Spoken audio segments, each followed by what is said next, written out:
richement. J'espère que chacun de nous se porte très bien ce soir.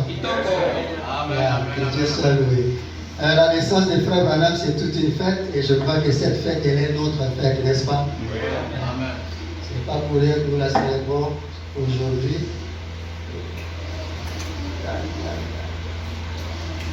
Sans plus tarder, comme nous n'avons pas assez de temps, nous profitons directement pour lire la parole. Nous prenons dans Jean chapitre 4, à partir du verset 25 à 30, peut-être que vous allez nous écouter là. La femme lui dit, je sais que le Messie doit venir. Amen. C'est lui qu'on appelle Christ. Quand il sera venu, il nous annoncera toutes choses. Jésus lui dit, je le suis, moi qui te parle. Là-dessus arrivèrent ses disciples qui furent étonnés de ce qu'il parlait avec une femme. Toutefois, aucun ne dit, que demandes-tu ou de quoi parles-tu avec elle? Alors la femme, ayant laissé sa criche, s'en alla dans la ville et dit aux gens, venez voir un homme qui m'a dit tout ce que je fais. Ne serait-ce point le Christ? Ils sortirent de la ville et ils vinrent vers lui. Et le Seigneur, je sais, les bénédictions, la réalité, sa parole. Amen. Tendre Père Céleste, toi Christ, la parole. Ici, nous allons aborder ta parole dans quelques instants et nous croyons que toi, tu es le véritable interprète, le véritable prédicateur pour les âmes bénies. Bénis tes enfants, bénis-moi aussi, bénis ton serviteur pour tout ce qu'il nécessite de faire pour nous, car nous l'avons ainsi demandé au nom du Seigneur Jésus-Christ. Amen. En guise de cette lecture, nous allons intituler notre petit sujet de ce soir, cet homme doit être le Messie. Alléluia. Et puis, nous savons que le Messie, par hasard, il faut découvrir les signes du Messie. Où est le Messie? On le reconnaît comment? Parce que tout le monde peut se présenter aujourd'hui, moi je suis le Messie. Le frère Abel peut dire je suis le Messie, mon précieux frère peut dire il est le Messie. Nous allons regarder en réalité comment devons-nous découvrir le Messie. Et comme cette race d'Abraham, cette femme, la femme au puits, qui pouvait directement comprendre, puisqu'on l'avait enseigné depuis très longtemps, que voilà le Messie, quand il viendra, il nous dira ça, il nous fera ceci et cela. Et c'est à partir de ça que vous le surveillerez. Quand vous voyez un homme faire les choses que nous vous avons dites, comprenez directement que vous êtes devant le Messie. Et nous savons dans la naissance de Frère Branham est né comme tout autre enfant. Il est né, je crois, peut-être ce 6 avril. Il y a eu aussi beaucoup d'enfants qui sont nés au travers du monde. Mais seulement, Frère Branham va nous faire remarquer qu'il est né avec un signe un peu particulier. Et c'est peut-être ce signe-là que nous allons essayer d'étudier. Alors je vais l'introduire d'abord lui-même, comme on n'a pas assez de temps. On doit commencer par l'écouter, parce qu'ici pour expliquer ça demande peut-être beaucoup de temps. Au lieu, mieux vaut que William Branham lui-même parle beaucoup. Bien commencé, vous avez bien commencé. Nous disons dans la voie à laquelle Dieu a pourvu pour aujourd'hui, ou la voie de Dieu, ou la voie que Dieu a pourvu pour aujourd'hui par rapport à la traduction de la voie de Dieu. Du 6 février 1964, le paragraphe 123. Mais sa vie qui était en lui, le Fils ne peut rien faire de lui-même. Il ne fait que ce qu'il va faire au Père. C'est la vie qui était en lui qui l'éprouve.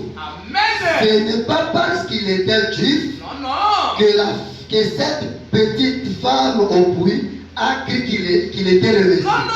Ce n'est pas parce que Jésus était tout simplement juif que cette femme va dire bon, puisque cet homme est juif, alors je crois qu'il est le Messie. Non.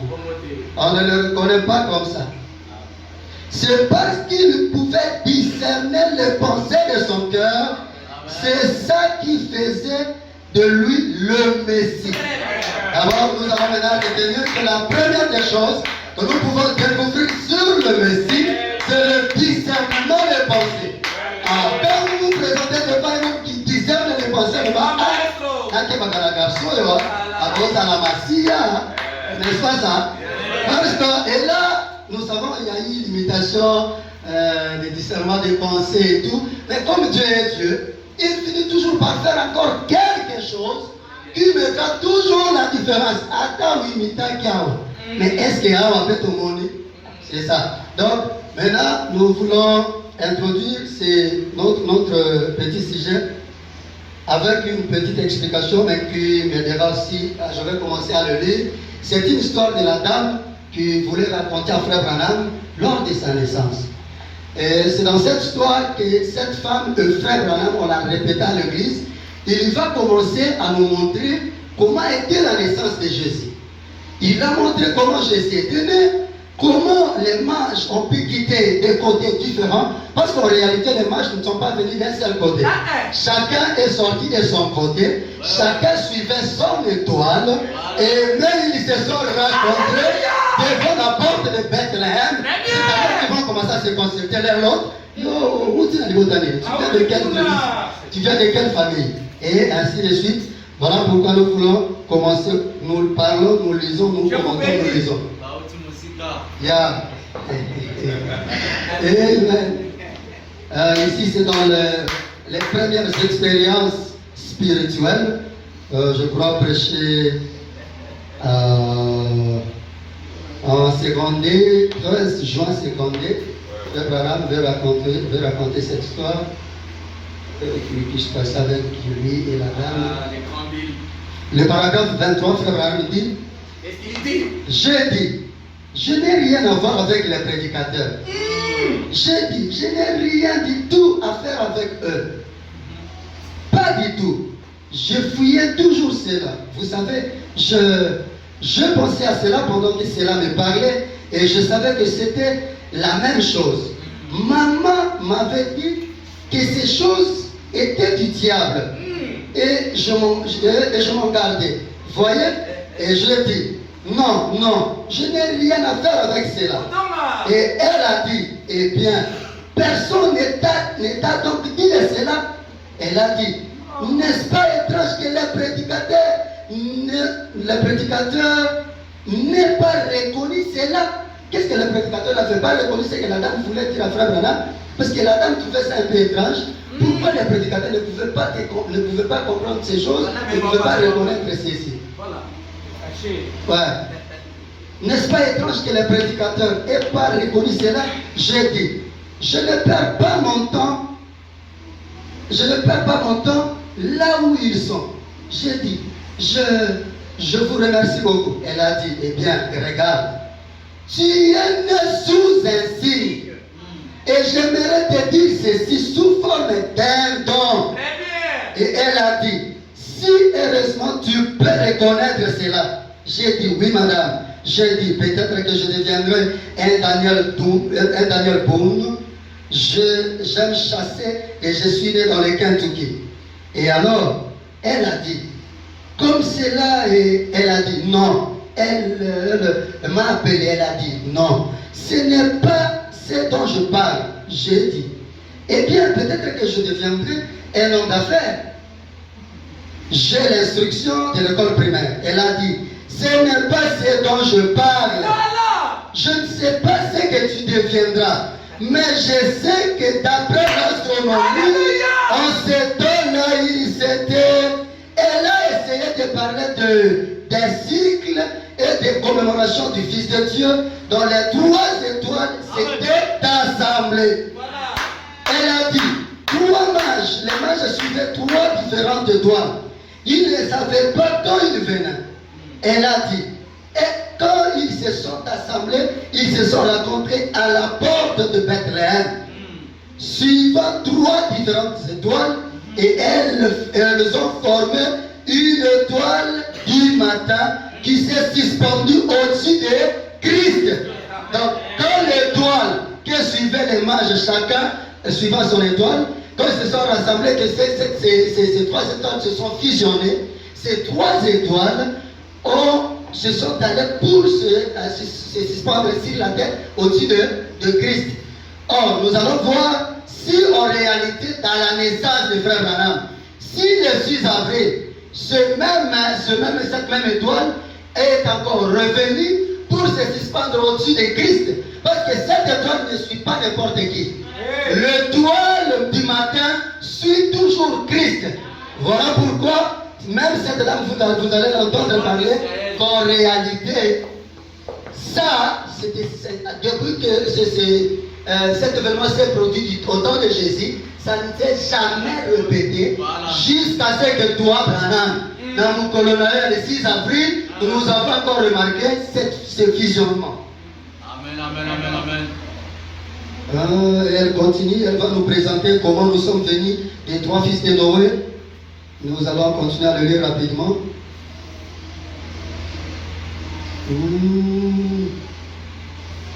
Et elle a continué à parler comme cela, de toute son histoire. Eh bien, je ne pouvais pas comprendre de quoi elle parlait. Et elle a dit, en commémoration du plus grand don que Dieu ait jamais donné à la terre, il envoie encore quelque chose de moins en commémoration de ces temps-là.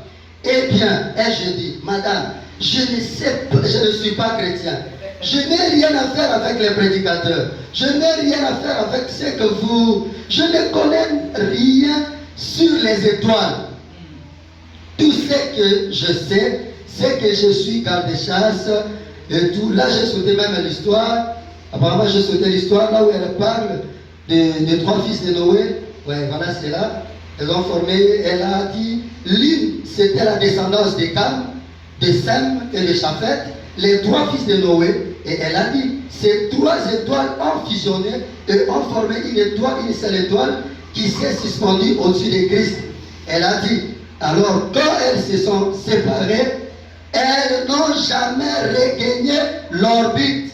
Elles n'y ont jamais été depuis lors. Elle a dit, eh bien, tous les astrologues du pays n'ont jamais vu cela depuis lors. Ils n'ont jamais observé cela. Cela a été donné de façon surnaturelle et elle a continué à parler comme cela de toute façon. Donc cette femme voulait montrer à Frère Branham que depuis que Jésus était envoyé par Dieu comme un don, Frère Branham, l'événement de la venue de l'étoile du matin ne s'est répété qu'au temps de Frère Branham pour signaler la venue d'un autre don qu'attendait le monde. Et c'est ça, c'est que nous allons essayer de retenir aussi parmi dans notre exposé de ce soir. En réalité, Frère Branham nous a essayé de prouver qu'il est venu comme le Messie. Or, comme le Messie, il devait avoir les symboles, puisque là, la femme a dit, c'est lui qu'on appelle Christ. Le Messie, quand il viendra, il fera ceci et cela, parce que c'est ce que doit faire le Christ. Et nous savons que le Messie est Christ, et le Christ est le roi. Frère Branham continue par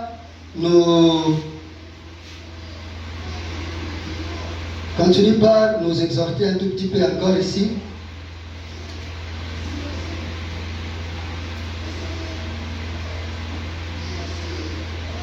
Donc, tournez le regard vers Jésus. Quel est le paragraphe 264? Frère Branham dit, quelles étaient les œuvres du Messie? Il connaîtrait les secrets du cœur. L'avez-vous bien compris? Je me demande si vous allez les comprendre. Si vous le cherchez ce soir, qu'avez-vous cherché? Il serait le même. Le Messie est la parole. Et la Bible dit dans Hébreux chapitre 4 que la parole de Dieu est plus vivante et plus efficace, plus tranchante, qui ne peut à des tranchants. Chaque partage et elle juge les sentiments ou discerne les pensées qui sont dans le cœur. Nous allons voir que le 6 avril, selon ce que je vais donner comme ma petite explication, le 6 avril nous a apporté le Messie. Le Messie qui était né chez les Juifs, ce même Messie qui était mort, aujourd'hui, il vit ressuscité, mais sa résurrection s'est faite sous une autre forme. Voilà pourquoi avec ses 2 disciples sur le chemin de Maïs, il a pu démontrer qu'il était le Messie transfiguré.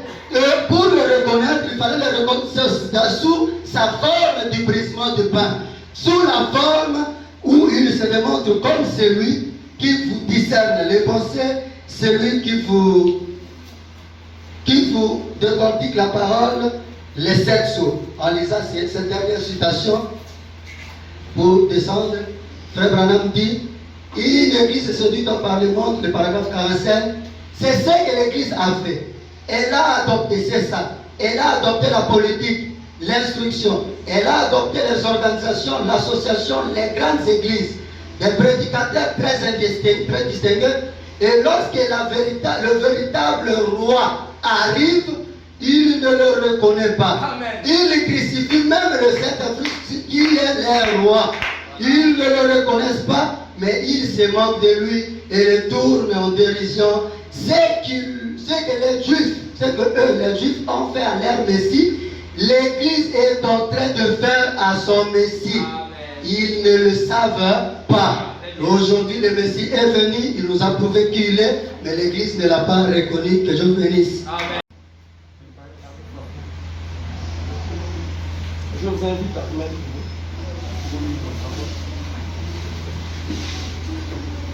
Je suis dans Jean 2, 19. Jésus leur répondit, détruisez ce temple et en 3 jours je le révélerai. Que le Seigneur. La deuxième écriture biblique que je comptais lire, c'est dans 2 Corinthiens, chapitre 5, au premier verset jusqu'à 5, où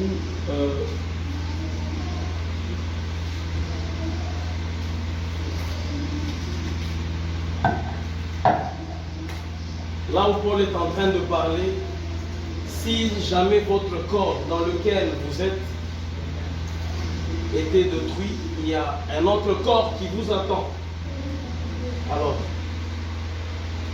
le 6 avril, Frère Branham dit, nous mangeons, c'est pour vivre. Et nous vivons, c'est pour mourir. Nous mourrons, c'est pour revenir encore à la vie.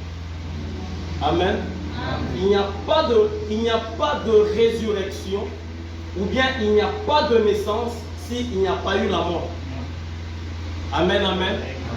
Ce que vous allez retenir de mon sujet, que j'ai intitulé la vivification ou soit la résurrection, c'est que Frère Branham dit, quand Abel était mort, cette était la résurrection d'Abel. Le Seigneur Jésus-Christ étant mort, et je voulais dire que le Seigneur Jésus-Christ c'est un tout. Donc ce soir, sans vous, sans moi, sans lui, nous ne serons pas la plénitude de la divinité. Cependant, le jour où nous avions été créés, Dieu avait automatiquement créé nos théophanies, qui constituent la plénitude de la divinité de Dieu. Amen. Alors quand Jésus-Christ est mort, étant dans le négatif, il fallait qu'il y ait un développement. Et ce développement-là ne devrait qu'arriver avec la mort. Pendant qu'il était mort, il devait passer dans la chambre noire. C'est comme un cliché qu'on a pris, une photo qui est prise, et cette photo, on doit l'amener dans la chambre noire. Et c'est dans la chambre noire où il y a le développement de l'image. Amen. Quand on prend une photo, vous verrez qu'avant que la photo ne soit traitée, l'image est à une autre forme et est tournée à un côté. Et quand elle sort de l'autre côté, elle se retrouve dans une autre position avec maintenant l'image identifiable. Alors quand Jésus-Christ est mort, il est passé par la chambre noire où l'image devait être développée. Alors, le 3e jour, après le 7e jour du sabbat, le 8e jour, il est ressuscité. Et le prophète dit qu'il y a eu les rumeurs à travers les âges de l'Église. Il a essayé de prendre des formes, mais ce n'étaient pas des formes qui devaient être définitives. C'est pourquoi je voulais dire que ce que vous allez retenir de mon message, c'est que William Branham est la résurrection du Seigneur Jésus-Christ. Amen. Et que vous aussi ce soir, vous êtes les images du Seigneur Jésus-Christ ressuscité. Amen. Alors, à travers les âges de l'Église, il y a eu de rumeurs qu'il était ressuscité.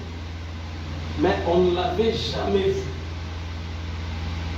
C'est pourquoi le prophète pose la question et dit,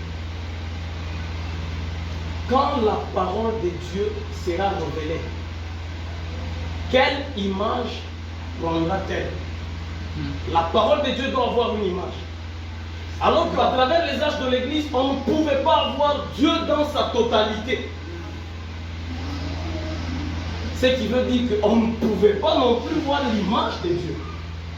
Amen, amen, amen, amen. Amen. Quand vous prenez les âges de l'Église, vous les associez avec nous qui sommes du temps de la fin, alors ça donne la plénitude de la divinité et nous avons l'image de Dieu. C'est pourquoi Paul Branham vous dit dans la nuée, voilà ses yeux, voilà son nez, voilà sa bouche et sa barbe. Pourquoi?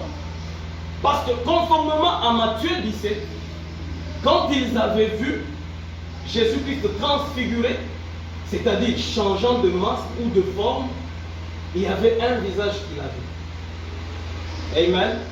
Et aujourd'hui, nous pouvons découvrir le visage de Jésus-Christ. L'image, c'est qu'il est, et voir même sa nature. Alors que le 7e sceau met à terme le mystère de la divinité de Dieu. Amen, amen, amen, amen. Amen. Et quand le 7e sceau a été révélé, Mais à terme, nous avons vu ceux dont les noms qui ont été écrits dans le livre de vie de l'agneau, qui sont lui, vous. Amen. Donc aujourd'hui, si l'on cherchait Jésus-Christ ressuscité, c'est vous qu'on devait voir. Et Fabana m'appelle le grand corps de Jésus racheté. Je voudrais lire quelque chose dans Christ et le mystère des Dieu révélé. Au paragraphe, je prends le paragraphe 228.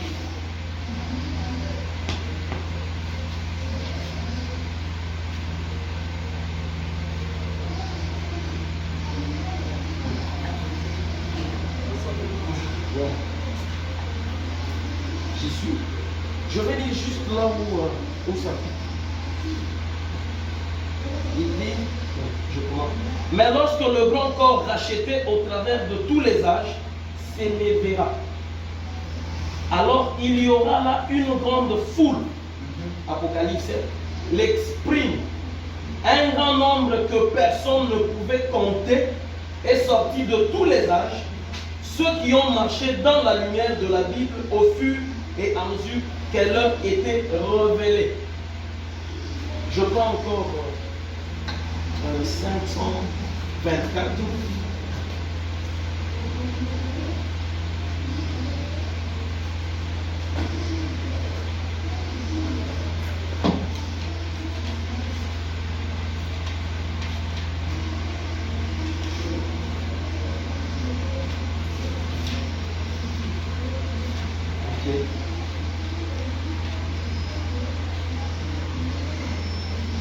Il dit,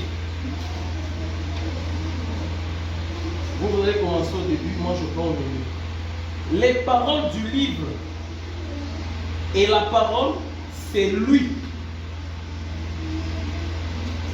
Et tous ceux qui s'y trouvent, il vient pour ce livre de la rédemption, pour ceux dont les noms ont été écrits dans le livre avant la fondation du monde, lorsqu'il avait été immolé comme un agneau. Parce que quand il vient, le 7e sceau le ramène sur la terre. Et ne le ramène pas lui seul.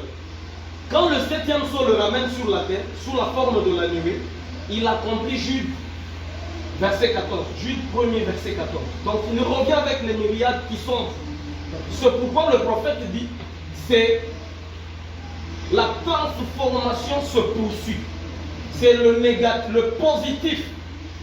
C'est-à-dire Jésus est parti du négatif au positif qui sont vous, les paroles du livre. C'est exact. Frère Branham dit, en réalité la résurrection c'est quoi? J'ai d'autres écritures, mais il n'y a pas le temps. Frère Branham dit, la résurrection, c'est passer de l'arbre de la mort à l'arbre de la vie. Amen. Et aujourd'hui, l'arbre, alléluia, l'arbre de la vie aujourd'hui n'a plus la forme mâle, mais elle a la forme épouse. Exactement. Et quand vous voyez cela, vous allez vers cet arbre-là, alors vous avez la vie éternelle. Très bien. C'est ça la résurrection du Seigneur Jésus-Christ. Il dit au paragraphe 529.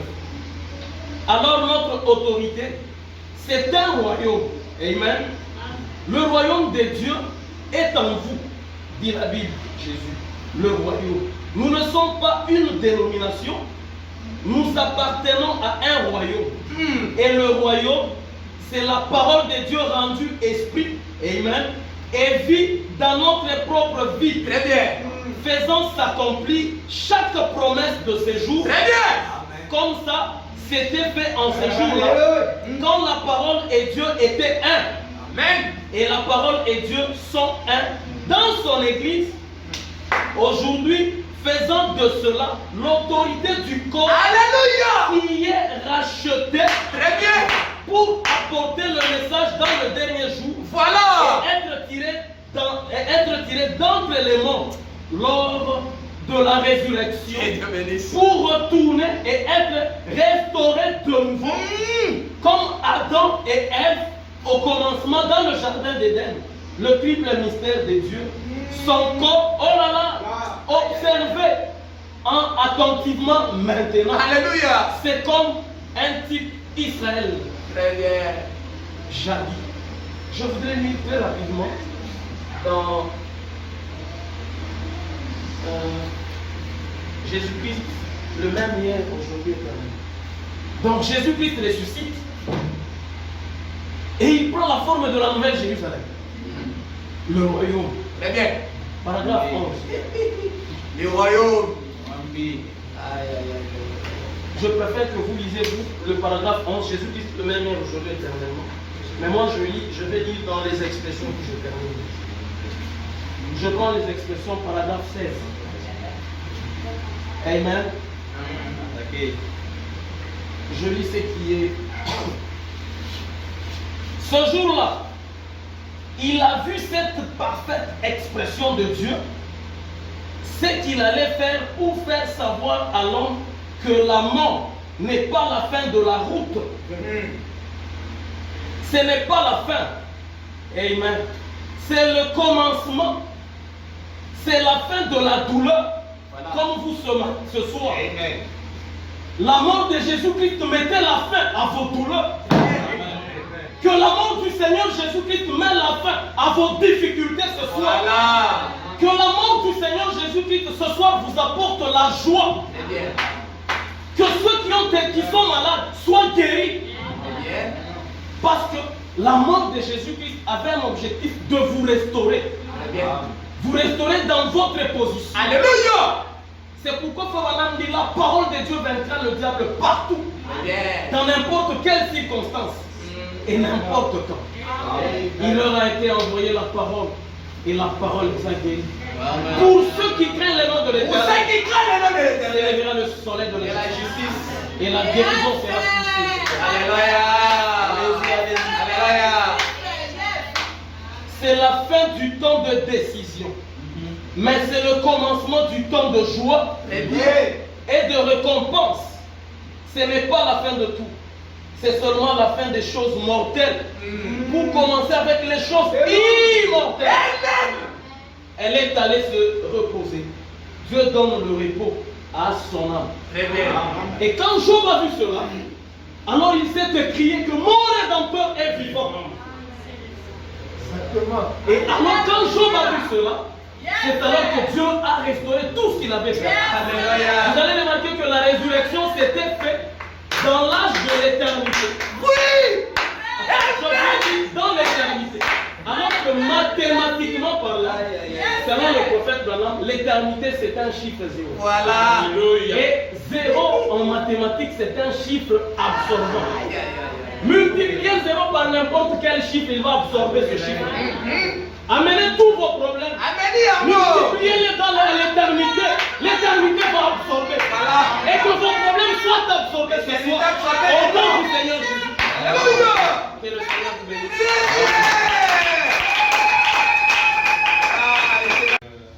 Devant vous ce soir, je remercie beaucoup le Révérend Capet qui m'a aussi inséré sur cette liste afin de partager des pays que je connais. C'est pas facile de se tenir ici debout et avoir un grand baobab assis là, derrière en train de nous suivre. Donc, vous m'excuserez beaucoup. Les miens que je peux dire, vous pouvez retenir, et ce qui vous semble pas bon, mettez dans mon panier d'ignorance. Le 6 avril, c'est une date qui englobe beaucoup de choses. Voilà. Beaucoup de choses, moi je vais parler dans le sens de cette lumière qui est venue, qui a été promise au temps d'histoire. Parce que nous voyons que dans Malachie 4, 5, il y a une lumière qui nous a été promise. Cette grande lumière, depuis qu'elle s'est éteinte là à la croix au calvaire, il y a eu la nuit prophétique qui a commencé avec des petites étoiles que vous connaissez bien, qui a commencé avec Paul à l'âge d'Éphèse.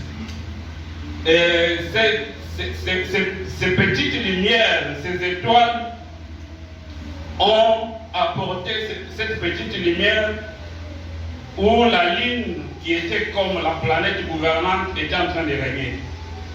C'est ainsi que dans Malachie 4, il nous a été promis la lumière au temps du soir. Vous m'excuserez que je retrouve un peu ce que j'ai préparé.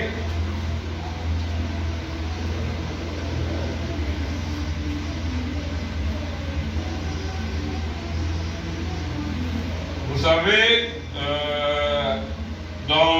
au temps de Daniel, ces gens avaient un maître. Leur maître, c'était Daniel, qui les enseignait selon la Bible que Dieu avait placée dans les zodiaques. Nous voyons qu'à la naissance du Seigneur Jésus, il y a eu des astres qui se sont unis pour former un astre. Et nous voyons qu'on nous parle des mages à la naissance du Seigneur Jésus. Ces mages qui ont quitté l'Orient et se dirigeaient, suivaient l'Occident et suivaient l'étoile vers l'Occident. Et l'Occident, par rapport à cette révélation que nous avons reçue de William Marion Branham, l'Occident, c'est cette partie qui nous concerne, nous les gentils. Cette étoile a conduit les mages, c'est pour aller adorer les fils, l'enfant qui était né, le roi des Juifs qui était né. Mais nous voyons que à la naissance de William Marion Branham, je crois que vous connaissez tous l'histoire des mages de cette femme dans l'église qui a appelé William Marion Branham, ou cette dizaine des aventures qui a appelé William Marion Branham, tout jeune qu'il était. Il dit, petit garçon, viens. Il était là en train de se promener avec ses amis. Il lui a dit, petit, viens. Je vois une lumière qui est en train de te suivre. Sais-tu qu'il y a une lumière qui est en train de te suivre? William Marion Branham, selon les dires de sa mère, parce qu'à chaque fois qu'il avait appris ça, il ramenait cela à sa mère, il faisait rapport à sa mère, et sa mère lui disait que tout ça, ce sont des démons. Il ne faut pas croire à ces choses-là. Vous voyez, mais ce qui était de l'autre côté, ce qui était considéré comme des fétichières, comme des gens qui n'étaient pas dans la parole, voyez ceci, voyez cette lumière-là. Vous voyez?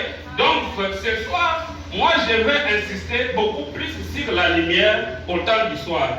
Parce que cette lumière est venue, mon frère, ma soeur, nous sortir dans les ténèbres où nous étions. Nous sortir, faire écrouler les murs de Jéricho. Parce que quand Josué est venu avec Caleb pour entrer dans Jéricho, c'était pour localiser Rahab. Rahab, c'était une femme des nations. Vous et moi, nous sommes des nations, frères et sœurs. Vous comprendrez que ces types et ces hommes, dans la parole, nous enseignent beaucoup de choses. Heureusement pour nous, les 6 avril 1909, nous avons reçu celui qui devait nous révéler toutes ces choses pour comprendre que Rahab signifie ceci. Fil sur son bras, sur sa fenêtre, fil rouge signifie ceci. Vous comprenez? Alors, je vais sans plus tarder lire un peu dans Matthieu 4,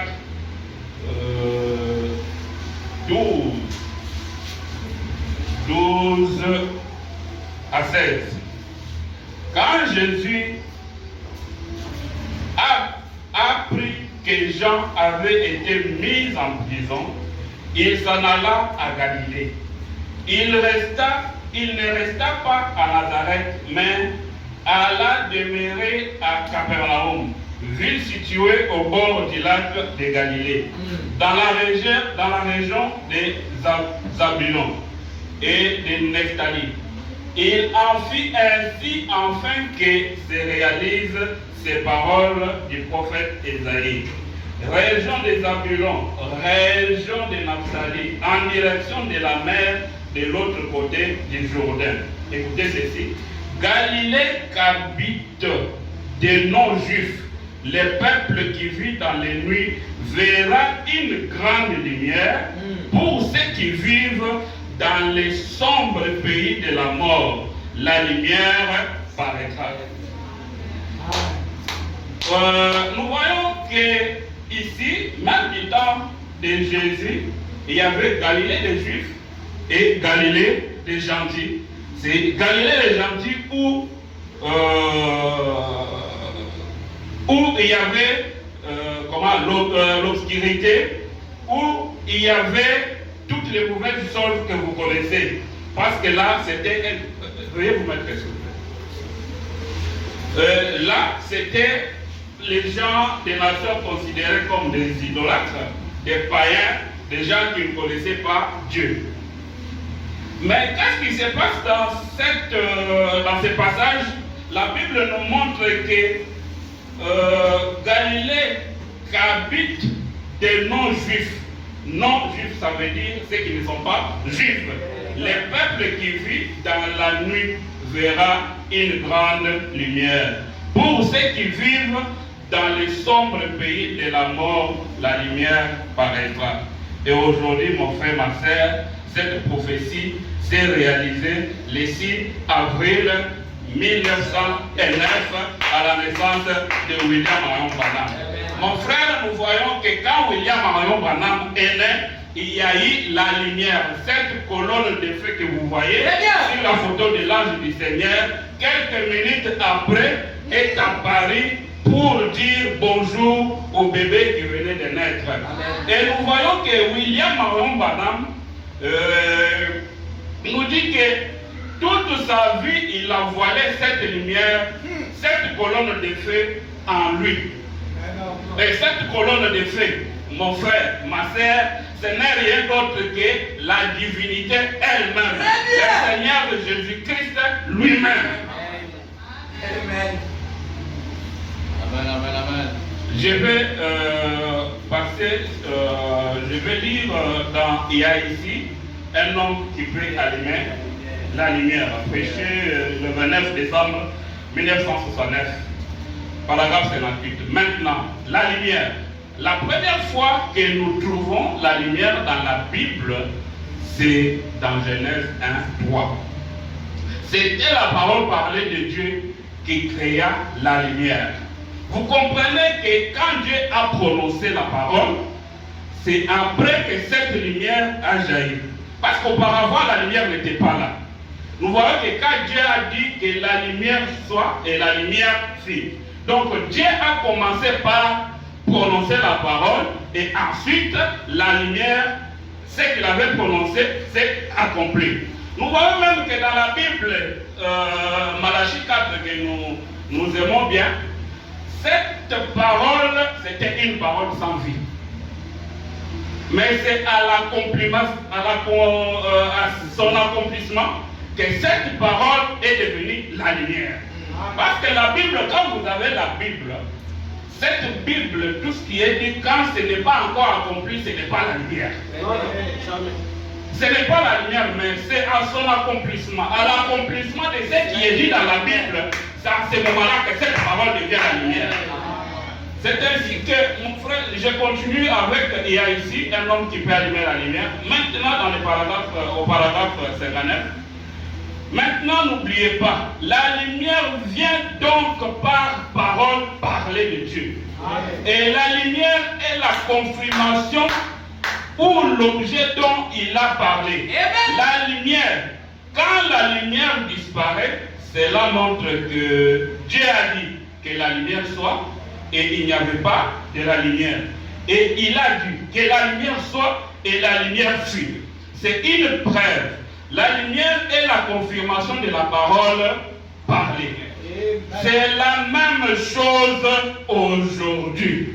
Vous comprenez que quand Malachie 4 a été dit, c'était avant que William Branham naisse. Mais quand ceci est accompli à la naissance, par la naissance de William Branham, et cette parole-là devient immédiatement, la lumière. Je vais continuer paraphraser ceci avec le chapitre de Genèse 1:3 que je venais de citer. Il dit, alors Dieu dit que la lumière paraisse et la lumière parut. Vous verrez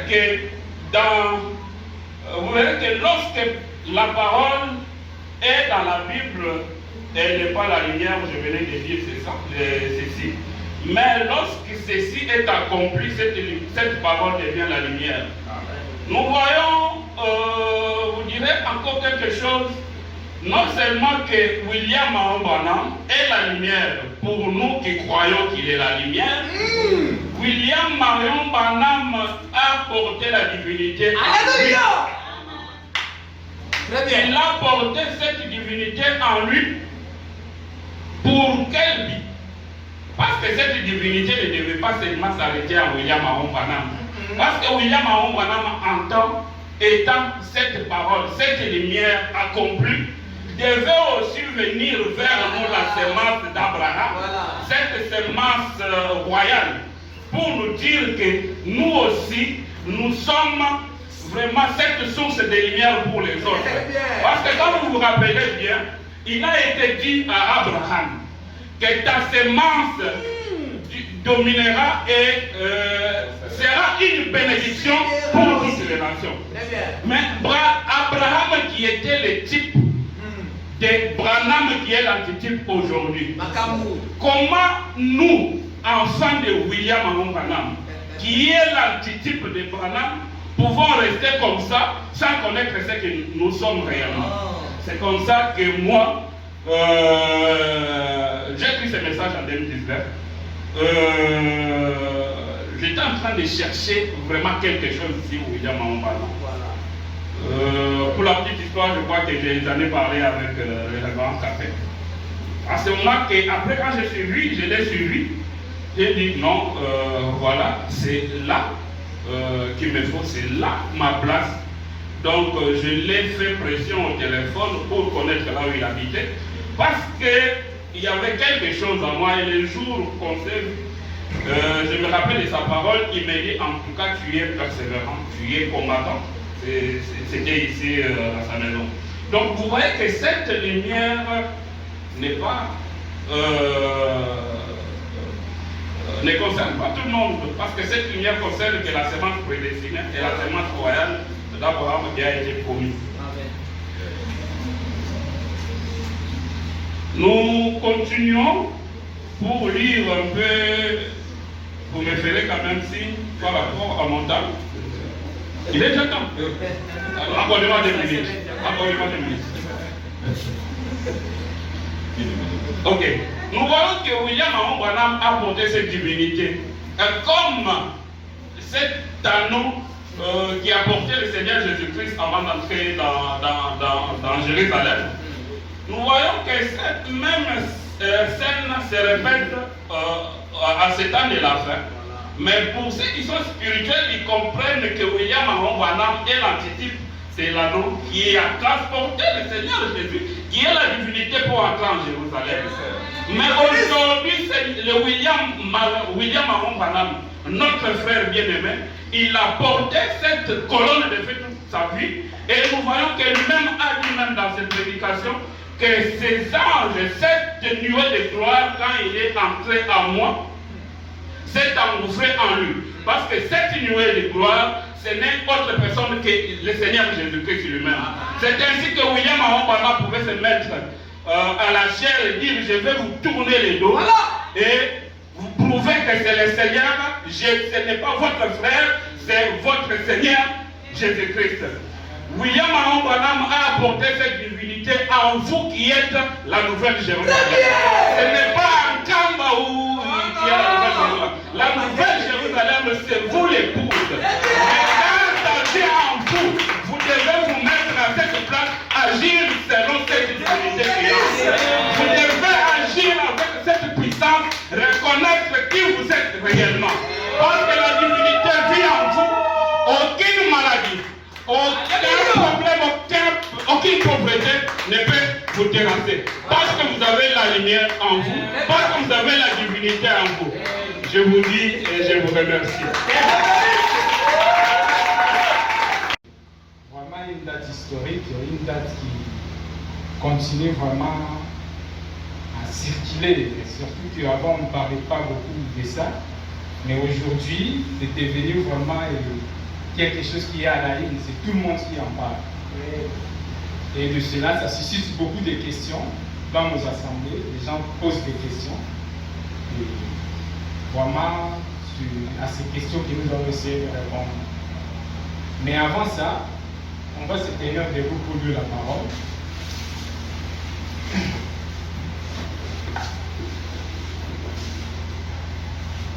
Ça n'a pas été aussi facile de trouver une écriture pour parler du 6 avril. Mais par rapport à ma conclusion, j'ai choisi de lire dans Matthieu chapitre 13, verset 41. Les fils de l'homme enverra ses anges qui arracheront de son royaume tous les scandales et ceux qui commettent l'iniquité. Et ils jetteront dans la fourneuse ardente, où il y aura des pleurs et des grincements de dents. Alors les justes resplendiront comme le soleil dans le royaume de leur Père. Et celui qui a des oreilles pour entendre, entende. Là, c'est Jésus qui parlait, c'est la parabole que vous avez choisi. On appelle ça c'est la parabole du semeur. C'est Jésus qui était en train de semer. Il a parlé des maîtres qui étaient venus semer dans son champ. Il a semé la bonne semence et ensuite il y a quelqu'un qui était venu pour semer sa propre semence. Mais on n'est pas encore là. Parlons d'abord du 6 avril et de ce qui s'était passé. Nous savons tous que cette date du 6 avril nous rappelle la naissance de Paul Branham. Nous rappelle aussi les retours de la colonne de feu. Nous savons beaucoup sur ce qui s'était passé en ce jour-là. Entre autres, les étoiles qui s'étaient croisées. Tous les signes que nous avons dans le message nous disent beaucoup sur cette date du 6 avril. Mais nous voyons qu'aujourd'hui, il y a beaucoup de questions qui se posent dans le monde du message. Beaucoup de questions. Les fois se demandent, par exemple, il dit pourquoi nous célébrons l'anniversaire de Frère Branham alors que même de son vivant au Branham Tabernacle on ne le faisait pas. C'est une question qui se pose. Pourquoi nous le faisons? Les autres se demandent est-ce que ce n'est pas une façon de commencer à adorer Frère Branham? Parce qu'au moins Jésus, on célèbre son anniversaire parce qu'il est vivant jusqu'aujourd'hui. Mais vous voyez, le corps de Paul Branham ne vit sur la terre. Pourquoi nous continuons à célébrer son anniversaire? Maintenant, on va essayer de parler, de répondre à ces gens, parce que je trouve que c'est important de répondre à ça, parce qu'au moins les signes, nous les connaissons, nous connaissons différents signes, nous connaissons tout ce qui s'était passé les 6 avril. Mais au moins, on va essayer de répondre à ces gens. Nous voyons, il y a plusieurs personnes qui célèbrent leurs anniversaires dans le monde. Au moins, très souvent, on célèbre les gens qui sont déjà morts. On peut dire par exemple dans notre pays, quand sur le 16 avril ou le 17 août, ou le 16 janvier ou le 17 janvier, on célèbre soit Patrice Emery Lumumba ou Laurent Désiré Kabila. Mais pourquoi on le fait? On ne le fait pas pour rien. On le fait par rapport à ce qu'ont été ces gens pour ce pays. Ils ont donné leur vie pour ce pays. Et c'est pourquoi nous le faisons. Nous voyons par exemple l'homme qu'on célèbre dans toutes les églises du monde, c'est-à-dire le Seigneur Jésus-Christ. Jésus, on célèbre son anniversaire un peu partout. Pas tout simplement parce qu'il est vivant jusqu'aujourd'hui, mais je crois que c'est par rapport à ce qu'il avait fait avant de quitter la terre, par rapport au rachat, l'œuvre de la rédemption. C'est pourquoi jusqu'aujourd'hui, toutes les églises célèbrent la naissance du Seigneur Jésus-Christ. On en parle un peu partout. Tout le monde parle de ce qu'il a été, comment il était né et ce qu'il a fait. Et ce qu'il avait fait pour l'humanité. Maintenant, pour nous, nous avons une date. Nous disons que c'est une date spéciale. Avant, dans nos assemblées, on ne le faisait pas. Nous avons grandi dans le message. Vraiment, c'était rare qu'on puisse parler du 6 avril comme on le fait pour le moment. Mais aujourd'hui, nous voyons que c'était comme un vent qui circule dans le monde entier. Il y a des photos. On rappelle ce qui s'était passé ces jours-là. On fait beaucoup de choses. Mais pourquoi nous le faisons? Est-ce que nous le faisons tout simplement parce que Paul Branham était né sous plusieurs signes? Nous le faisons parce que les étoiles s'étaient croisées comme ses filles pour Jésus-Christ? Je crois qu'on le fait pour autre chose que ça. Nous voyons par exemple le Seigneur Jésus-Christ, lui, pour continuer à célébrer jusqu'aujourd'hui, puisqu'on serait obligé au moins de prendre les deux au même moment, parce que ce sont des personnages spéciaux que je connais, les deux là-bas. Et maintenant, le frère Branham, si nous les célébrons jusqu'aujourd'hui, si nous pensons à cet anniversaire, c'est par rapport à ce qu'il a été pour nous, ce qu'il a fait pour nous. Jésus avait rédempteur les gens, mais Jésus avait reçu les gens dans ce monde. Mais il avait fait des promesses. Il avait dit par exemple, au dernier jour, il y aura ceci. Au dernier jour, je viendrai et je vous prendrai, pour que là où je suis, vous y soyez aussi. C'était des promesses qu'il faisait. Mais à la date du 6 avril, nous voyons qu'un monsieur naît. Et dans sa vie, il accomplit tout ce que Jésus disait. Par exemple, ce que moi j'appelle la plus grande œuvre, c'est le fait que ce soit lui que Dieu a utilisé pour enlever son épouse. C'est une doctrine que le monde entier attaque quand on dit que l'enlèvement a déjà eu lieu, mais c'est la vérité. Et surtout, je vais parler du fait que c'est lui qui nous avait enlevés. Je vais montrer aux gens que nous, aujourd'hui, nous célébrons la naissance de Frère Branham parce que le Frère Branham nous a enlevés, nous a sortis de l'âge de l'Odyssée et nous a amenés dans un autre âge où il a pris le temps de nous raconter l'histoire de la rédemption. Mais au moins, il nous a d'abord sortis de l'âge de l'Odyssée, là où régnait la peur et toute autre chose. Et là, tout le monde va me dire, est-ce que frère apprend? Est-ce que vraiment nous sommes enlevés? Regardez les pasteurs qui refusent, qui disent que non, nous ne sommes pas enlevés. Et moi, je vais vous dire, tous ces pasteurs disent que nous ne sommes pas enlevés, parce que pour eux, ils pensent que c'est Jésus de Galilée qui viendra enlever l'épouse, alors que ce n'est pas le cas. Ce n'est pas ce que Jésus avait promis, ce n'est pas ce qui est promis dans la Bible. La promesse qui est dans la Bible dit que Jésus, le Fils de l'homme, enverra ses anges au dernier jour pour rassembler le bleu et le mettre dans le royaume, et rassembler aussi les livrets et les jeter dans la fournaise ardente, dans le feu. Ça, c'est la promesse du temps de soi. Il ne s'agit pas de Jésus-Christ qui vient pour séparer les vrais du faux. Il ne s'agit pas de Jésus qui vient pour prendre les justes et les amener quelque part, Jésus de Galilée. Mais il s'agit de ces anges qui doivent venir pour faire ce travail. Et maintenant, on va prouver par Frère Branham si réellement ces anges sont venus pour faire ce travail. Et si élément-ci, c'était ça leur travail. Amen. Nous voyons par exemple le Frère Branham insister. Puisque lui, il dit que c'est lui qui doit enlever qui doit faire ce rassemblement, c'est l'ange du Seigneur.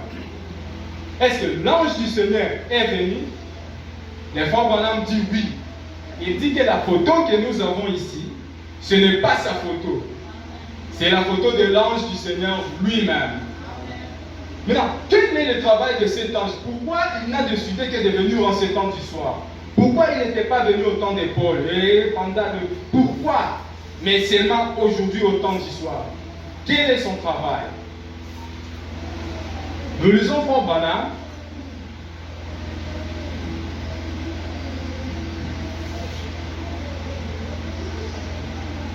Dans le 7e psaume d'abord, nous lisons ceci. Nous sommes au paragraphe 266. Il dit, vous vous rappelez la constellation, la vision des anges, quand je suis parti pour l'Arizona. Vous vous souvenez de Messier, quelle heure est-il? Vous vous en souvenez? Remarquez, il n'y a eu qu'un seul grand coup de tonnerre. Et 7 anges sont apparus. On parle de 7. Il dit, pas vrai? Un coup de tonnerre, 7 anges sont apparus. J'ai regardé l'agneau, quand il eut ouvert le premier sceau, et j'ai entendu comme une voix de tonnerre. Et l'un des 4 êtres vivants qui disait, viens et vois. Amen. Le Frère Branham nous parle de 7 anges qui sont venus. Mais là, pour savoir pourquoi ces anges sont venus, il faut que Frère Branham nous aide avec une réponse à cela. Pourquoi ils sont venus, ces 7 anges? Regardez ce qu'il va dire dans la prédication, la sémence des discordes.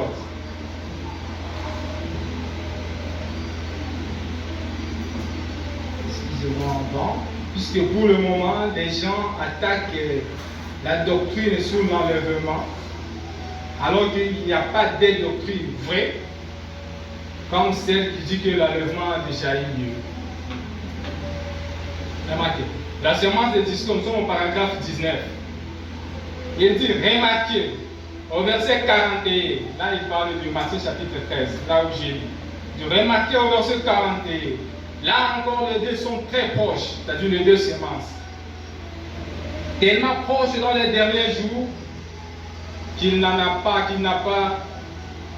pouvait pas compter sur telle ou telle église pour opérer la séparation. Pour faire les traits. Dieu ne pouvait pas compter sur telle ou telle autre église pour faire la séparation, pour séparer le vrai du bleu. Il ne peut pas compter sur une église. Et disons, pour opérer la séparation, disons les méthodistes, ou les baptistes, ou les pentecôtistes, pour faire la séparation. Il a dit qu'il enverrait ses anges. Là, nous venons de nous là-bas qui sont venus. Il a dit qu'il enverrait ses anges pour faire la séparation. Un ange vient faire la séparation, la ségrégation entre les justes et les faux. Et seul l'ange de l'Éternel peut le faire. Comme nous le voyons qu'il est là-bas. Lui seul peut faire cette séparation. La ségrégation entre le juste et le faux. Et seul l'ange de l'Éternel peut le faire. Personne d'autre. C'est lui qui va dire lequel est juste et lequel est faux. Dieu a dit qu'il enverrait ses anges au dernier temps. Remarquez le Frère Branham, regardez ce que le Frère Branham dit. Le Frère Branham insiste, il dit non pas des anges tout au long ici, tout au long des âges. Donc certaines personnes peuvent dire non, c'est Paul, Irénée, Martin, Paul. Il dit non, Non pas les anges tout au long des âges. Non, non, non, non. Mais des anges au dernier jour.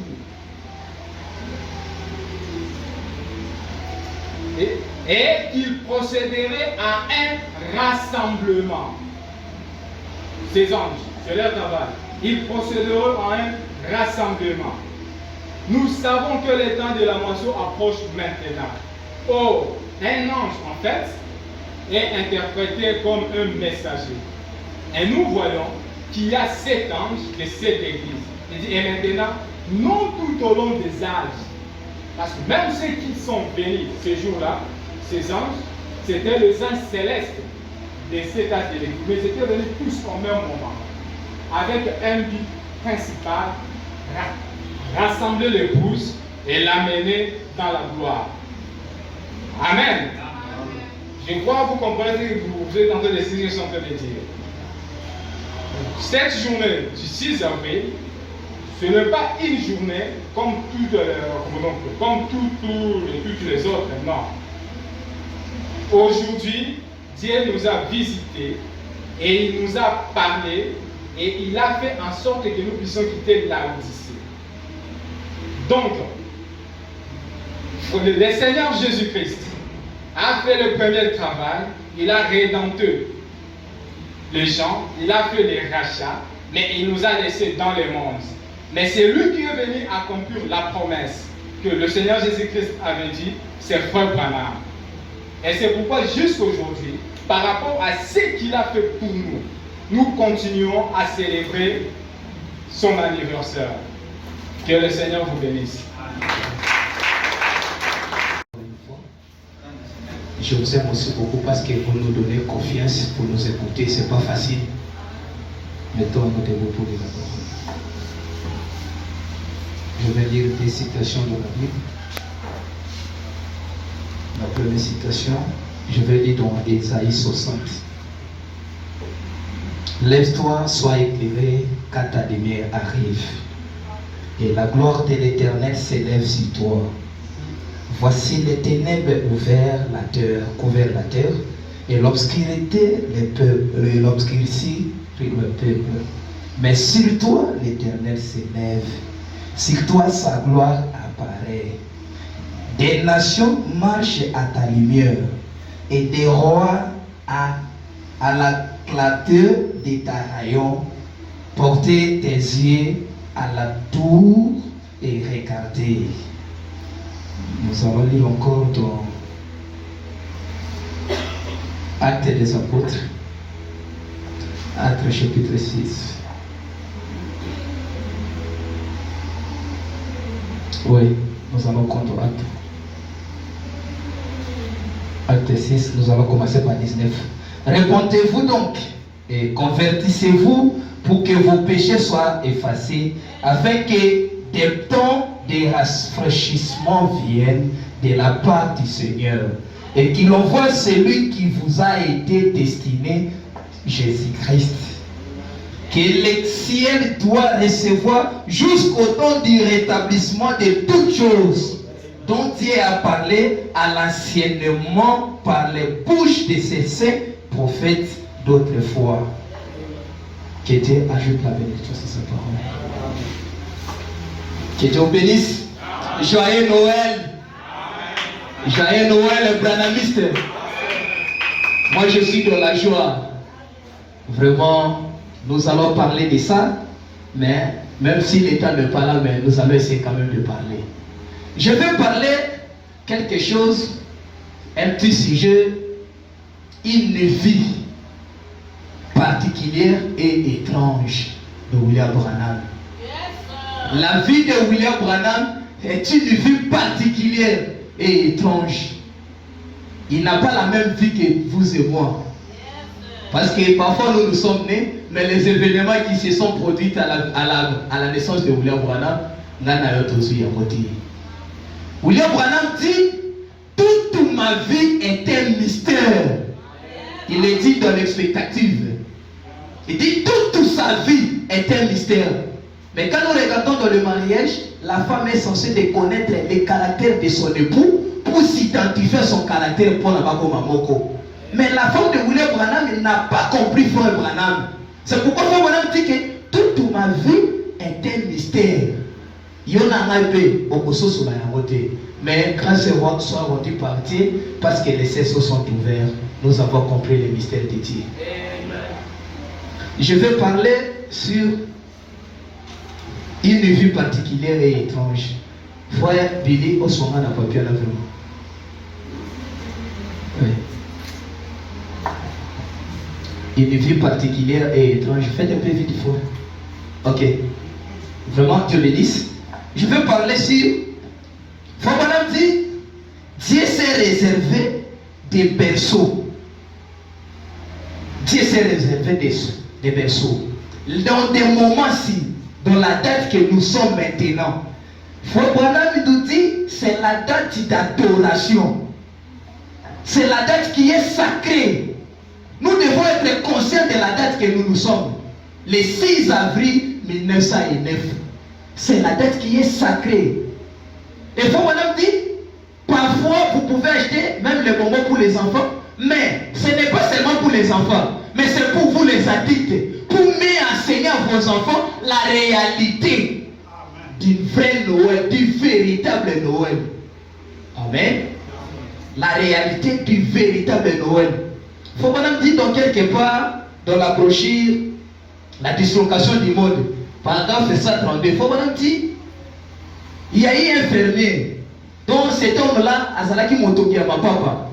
Mais au jour de Noël, Frère Branham dit il a essayé un peu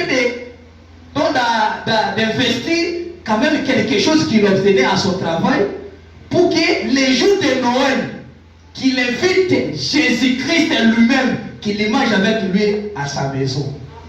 Et qu'est-ce qu'il a fait? Dans l'argent qu'il obtenait dans la souffrance, il a eu quand même, il dit non, la date ici, la date de Noël ne peut pas me passer inaperçue. C'est la date qui est plus importante. C'est pourquoi il a réservé quelque chose. Il dit, il ne voulait pas inviter n'importe qui. Parce que c'est la date de Christ lui-même.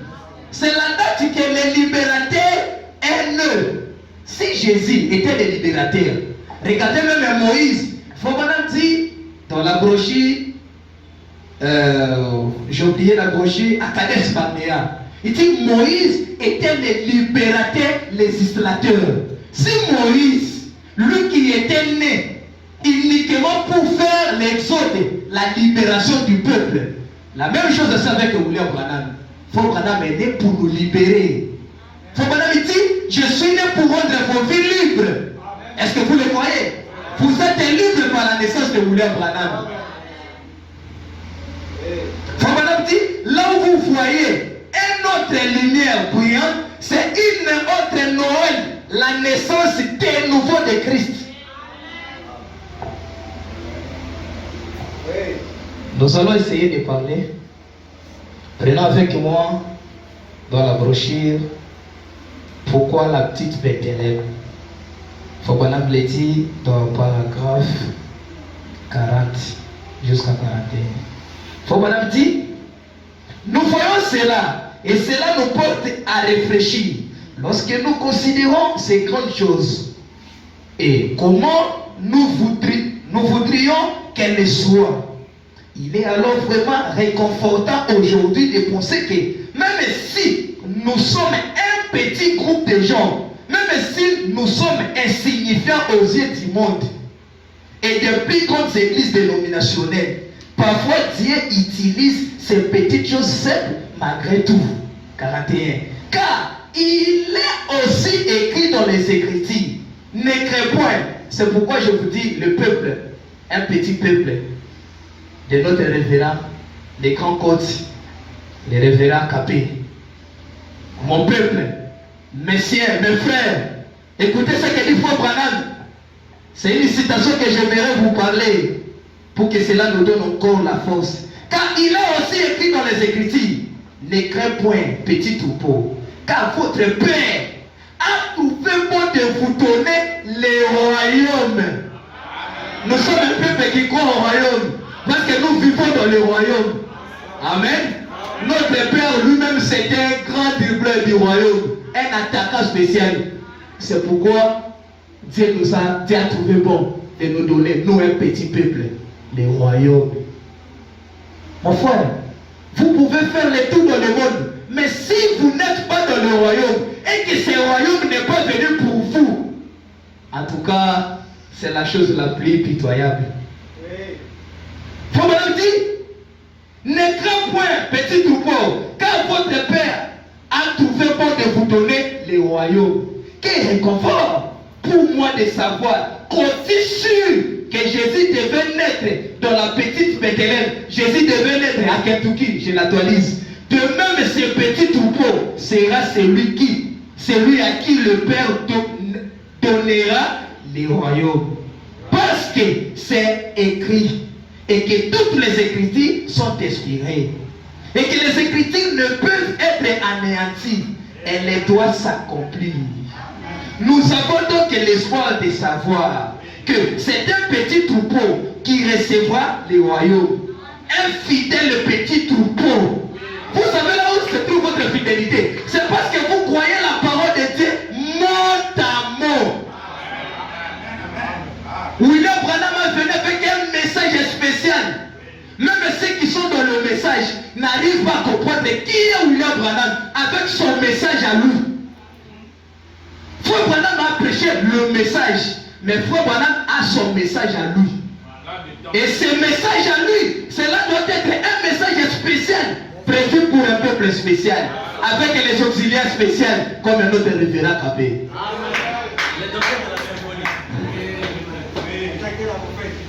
Frère Branham dit, un fidèle petit troupeau, des croyants. J'espère être l'un de ces troupeaux. Et William Branham aussi, il est l'un de ces troupeaux. Amen.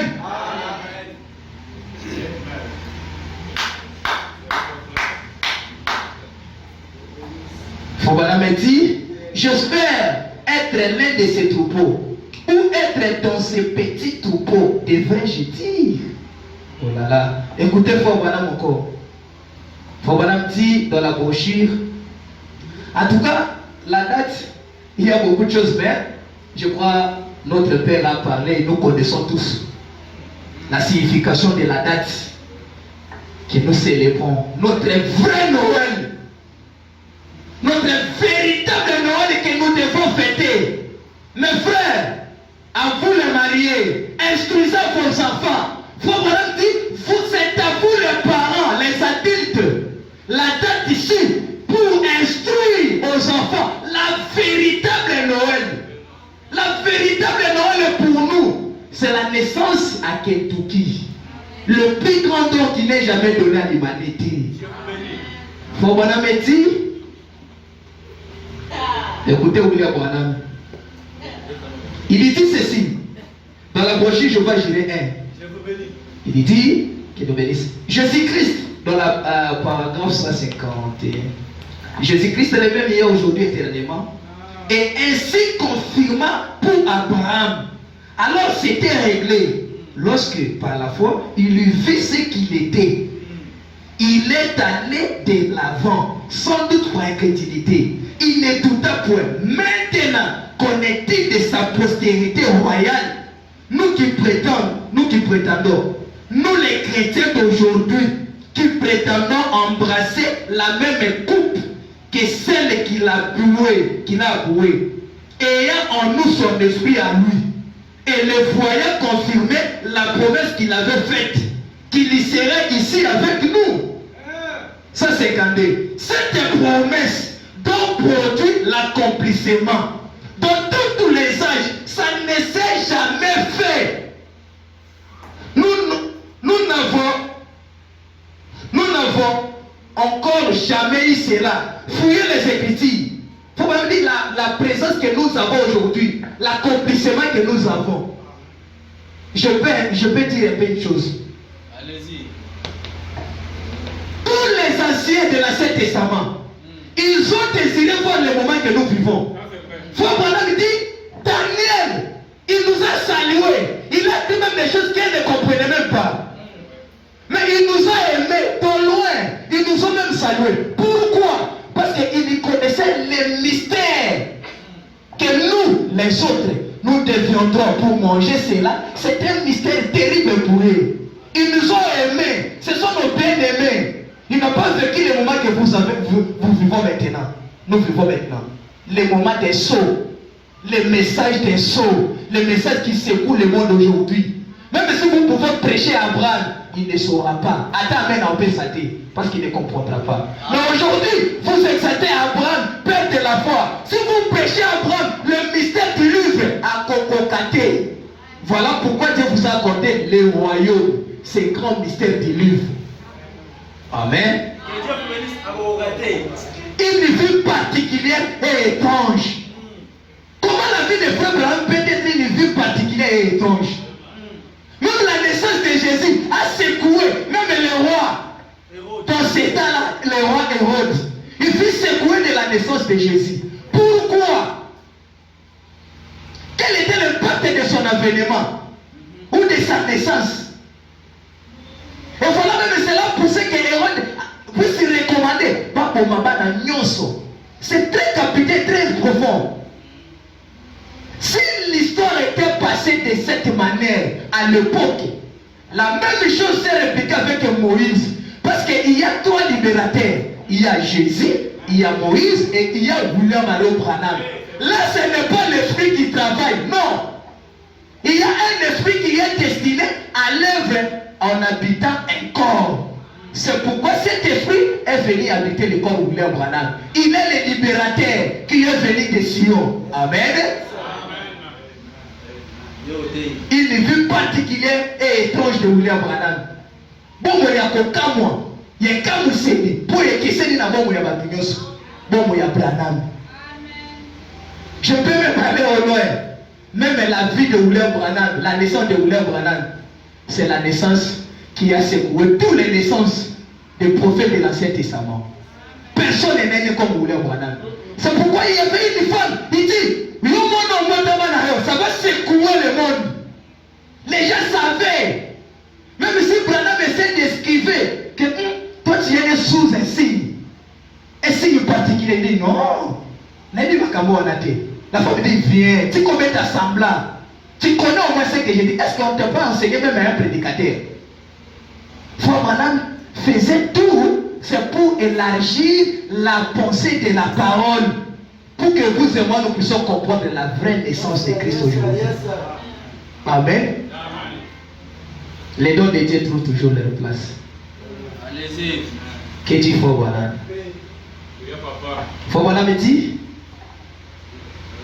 il est venu une grande affaire commerciale, alors que ça devrait être une adoration. Une adoration. S'il y a une vraie adoration, c'est dans l'année, dans le mois d'avril, le 6 avril 1909. Pour moi, dit à l'ouverture des eaux, vous connaîtrez qui est Christ. Les frères, regardez, on connaît qui est Christ, c'est parce que nous voyons la manifestation des mêmes œuvres que Jésus avait accomplies là-bas. Nous avons vu la même chose quand Dieu est venu pour ouvrir les seaux, il habitait un corps. Mais nous aujourd'hui, dans la naissance de William Branham, faut Branham me dire, le mois d'avril, c'est le mois d'adoration. Oui. Amen. Vous devez adorer. Et je vais me dire, pourquoi les mages ont amené les dons sacrés, les dons spéciaux pour offrir à Dieu, à la naissance de Jésus? Mon frère, vous dans cette naissance, vous venez à l'église les mêmes vies. Je m'étonne. Je m'étonne. Vous m'avez dit, les dons identifiés. Qui était cet homme-là? Voilà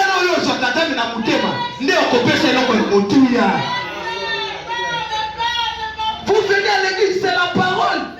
Si vous venez à l'église dans des moments que nous sommes et que vous êtes venus les mêmes vides, en tout cas,